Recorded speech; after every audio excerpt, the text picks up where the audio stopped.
Imagine a billionaire torn apart by a shocking lie, his mother branded a witch by a pastor. In Ghana, Samuel Asare's world crumbles as betrayal, love, and regret collide. Will he uncover the truth before it's too late? Dive into this gripping tale of family, deceit, and redemption. Subscribe to Danfo Diaries, like, comment your thoughts, and share this video to join the journey. New episodes drop weekly. The sun blazed over Accra, Ghana, casting golden rays on the bustling streets where tirotros honked and market women called out prices for yams and plantains. In the heart of East Legon, a gated mansion stood like a palace, its marble floors gleaming under crystal chandeliers. This was the home of Samuel Asare, Ghana's telecom billionaire, whose Asaretel empire connected millions across West Africa. At 42, Samuel was a man of sharp suits and sharper ambition, his name whispered in awe from Accra to Kumasi. Beside him stood Adwoa, his wife of 10 years, a vision of elegance with her designer Gelly head wraps and a smile that charmed Ghana's elite. Their life was a glossy magazine spread, but beneath the glamour, a quiet loyalty anchored Samuel's heart, his devotion to his mother, Maame Akua. Maame Akua was a woman of simple means, living in a modest bungalow in Kumasi, her hands weathered from years of sewing to raise Samuel in the gritty streets of Kajisha. She'd visit Accra monthly, her worn Bible tucked under her arm, praying over Samuel in Twi, her words a shield against the world's evils. "My son, God has lifted you high, but stay humble," she'd say, her eyes warm with pride. Samuel would kiss her forehead, promising to build her a house one day, though she always refused. "Your love is my palace," she'd laugh. Adwoa, however, watched these moments with a tightening jaw. To her, Maame Akua was a relic of a past Samuel should bury, a past that clashed with her vision of their empire. Adwoa craved total control, not just of Samuel's wealth but of his soul, and Maame Akua's influence was a thorn she couldn't pluck. Late one evening, as Accra's skyline twinkled, Adwoa slipped into a black SUV, her driver weaving through OSU's lively streets to a discreet restaurant, its sign reading, Golden Spoon. Inside, Prophet Ofori waited, his tailored agbada and gold rings signaling the wealth of Zion Fire Ministries, a megachurch that drew thousands with promises of miracles. His sermons, broadcast on Joy FM and GTV, made him a household name, his deep voice declaring divine visions. Adwoa, her face veiled by oversized sunglasses, slid into the booth. "Prophet, I need your help," she purred, her voice low. She pushed a leather suitcase across the table, the clink of Ghanaian sadies muffled by the restaurant's high-life music. "Name your price to save my husband from a threat." Ofori's eyes glinted, sensing opportunity. "What threat, Madame Asare?" he asked, leaning forward. Adwoa spun her tale. Maame Akua, she claimed, was no loving mother but a witch, her prayers laced with dark rituals to sabotage Samuel's empire. "She's jealous of his success," Adwoa whispered, her lies smooth as silk. "You must expose her in your next sermon. Tell the world God revealed her true nature." Ofori hesitated, his conscience flickering, but the suitcase's weight, 5 million sadies, silenced his doubts. "The Lord will speak through me," he said, pocketing a deposit slip. Adwoa smiled, her heart racing with triumph.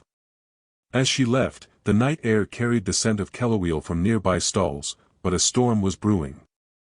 Back at the mansion, Samuel sat in his study, reviewing Asaretel's latest profits, unaware of the betrayal taking shape. Maame Akua's latest gift, a carved wooden cross, rested on his desk, a reminder of her love.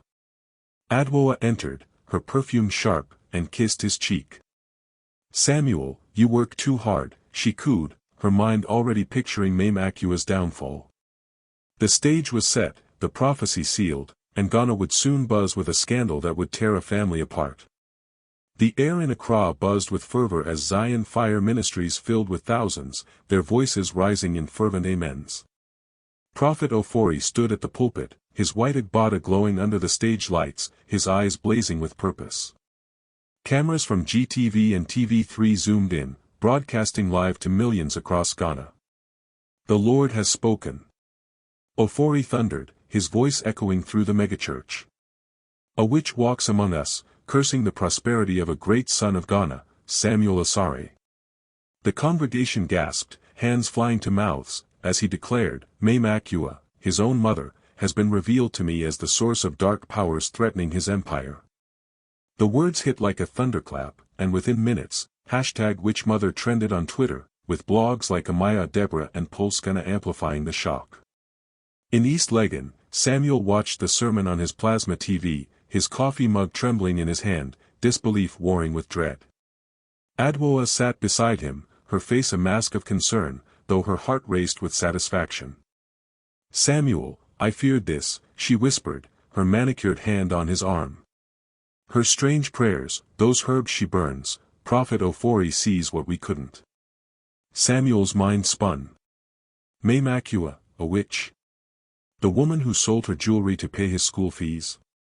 Yet Ofori's charisma and the public's frenzy gnawed at his faith. Driven by doubt, Samuel boarded his private jet to Kumasi that evening, landing in the city's humid embrace.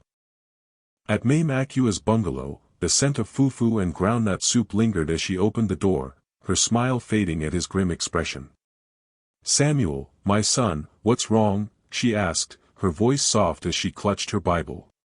Ma, is it true? Samuel demanded, his voice cracking. Are you cursing me? Maame Akua's eyes welled with tears, her hands trembling.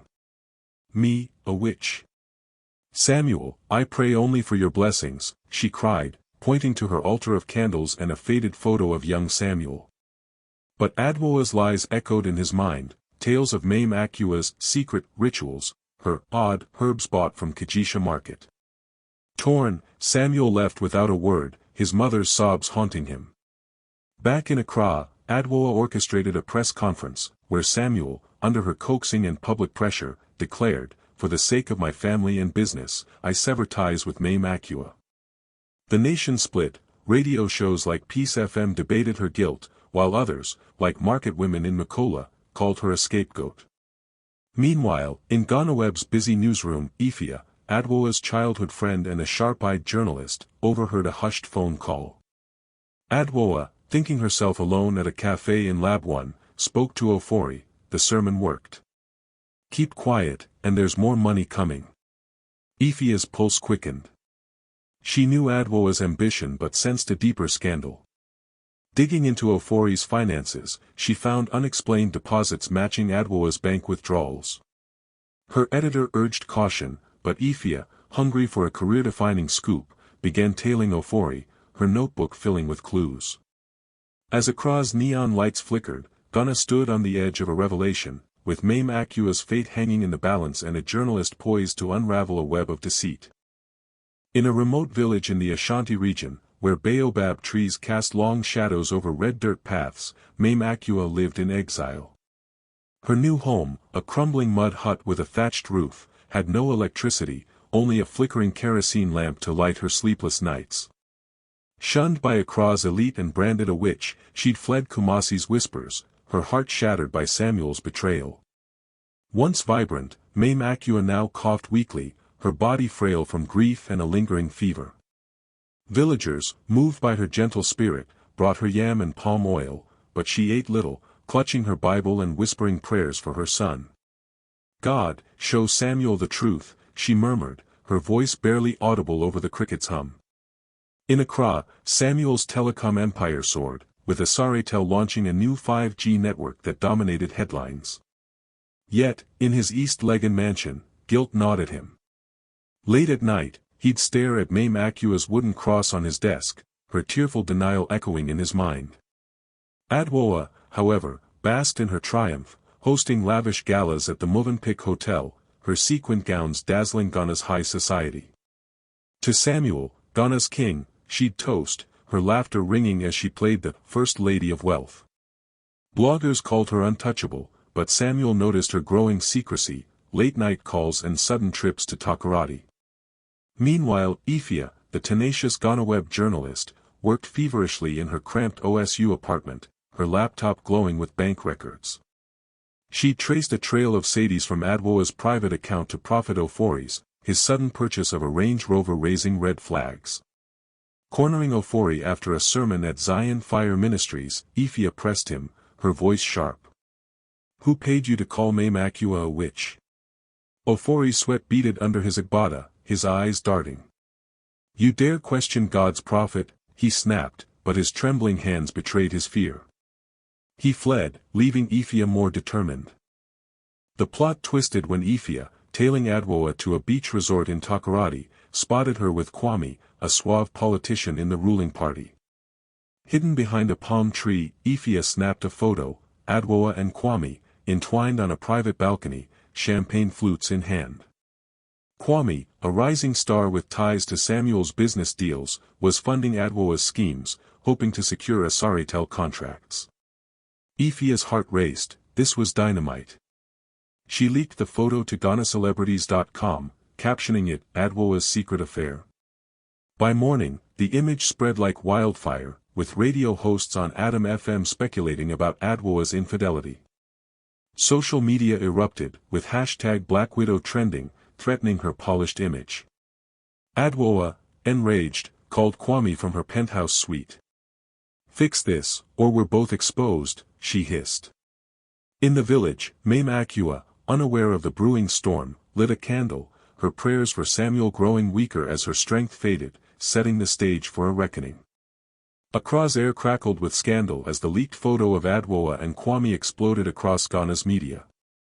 Tabloids like the Daily Graphic screamed, "Black Widow caught," while bloggers on GhanaCelebrities.com dissected Adwoa's sultry pose with the politician. Social media churned with hashtag Black Widow memes, painting her as a scheming seductress. In their East Legon mansion, Samuel stared at the viral image on his phone, his jaw tight with humiliation. "Adwoa, who is he to you?" he demanded, his voice low but sharp.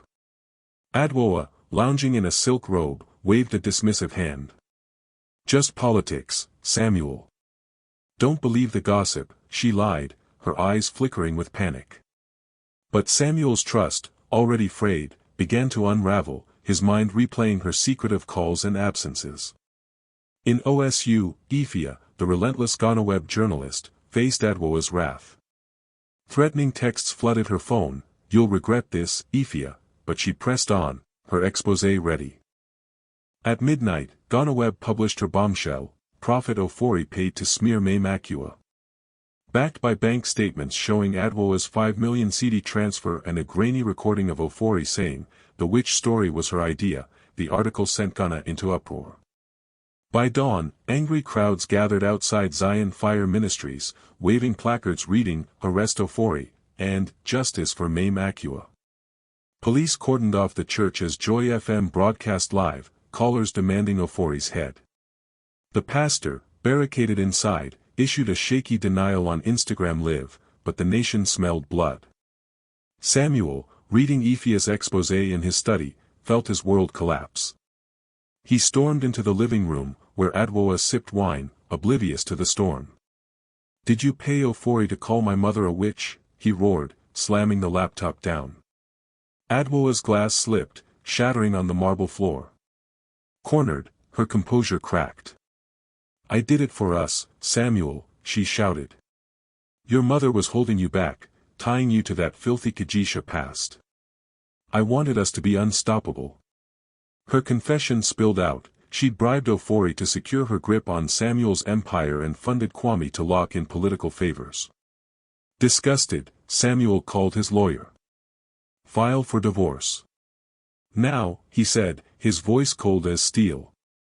Adwoa's pleas echoed through the mansion, but Samuel turned away, his heart heavy with guilt over Maame Akua. Driven by remorse, Samuel chartered a helicopter to the Ashanti region, landing near Maame Akua's village as dusk painted the sky orange. He raced down dirt paths, his polished shoes sinking in mud, desperate to beg his mother's forgiveness. But tragedy struck. At the hut, a local nurse, tears in her eyes, met him. "She's gone, Mr. Asare," she whispered. Maame Akua, weakened by fever and heartbreak, had died hours earlier, her final words a soft prayer of forgiveness for Samuel, spoken as the nurse held her hand.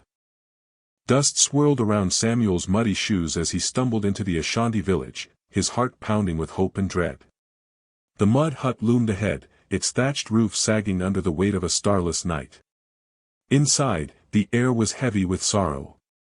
Maame Akua lay still on a straw mat, her face serene, her worn Bible clutched to her chest. Samuel collapsed beside her, his sobs echoing as villagers whispered of her final days. "She prayed for you always," said the nurse, her voice soft. Even as her fever worsened, she said, "My Samuel will come back." Samuel clutched his mother's cold hand, her forgiveness a knife in his heart. He'd arrived too late, her love outliving her breath, leaving him drowning in guilt. Ghana mourned Maame Akua's passing. Her funeral in Kumasi drew thousands, from market women in headscarves to repentant Zion Fire Ministries members, their heads bowed in shame for believing Prophet Ofori's lies. The streets overflowed with mourners, Kent cloth vibrant against the somber mood, as drums beat a slow rhythm. Samuel stood by her coffin, his face hollow, delivering a eulogy that silenced the crowd. "My mother was my rock," he choked out. "I failed her, but her love never failed me." Radio stations like Peace FM aired the service live, callers weeping for the woman wronged by a nation's rush to judgment. In Accra, Samuel finalized his divorce from Adwoa, the papers signed in a sterile lawyer's office. Adwoa, once Ghana's darling, fled to London, her name now synonymous with scandal. But her escape was short-lived. Interpol arrested her at Heathrow, linked to fraud in Kwame's political schemes, her accounts frozen after siphoning millions from Asare deals.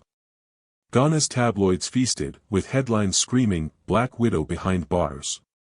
Samuel, seeking redemption, sold his East Legon mansion, its chandeliers dismantled, and donated his billions to orphanages in Kajisha, where he'd once played barefoot with Maame Akua. "This is her legacy," he told reporters, his voice steady but his eyes distant. Ifia, now a celebrated journalist, won the Ghana Journalists Association Award for her exposé. Her story had toppled Ofori, who vanished amid investigations, and exposed Adwoa's web of deceit. Yet, visiting Samuel in his modest Accra apartment, she found no victory. His walls were bare, save for Maame Akua's wooden cross. "You did right, Ifia," he said, his voice flat, his eyes hollow with regret. She left, her award feeling heavy, knowing truth couldn't mend his heart. Months later, at Maame Akua's grave in Kumasi, Samuel knelt alone, the scent of fresh earth mingling with his whispered apologies. "Ma, I'm so sorry," he breathed, the wind carrying his words to no one. Ghana remembered the scandal that broke a billionaire, but Samuel carried a heavier burden, the betrayal he could never undo, etched forever in his soul. Make sure you hit that subscribe button and also let me know in the comments what you would have done if you were in Samuel's shoes.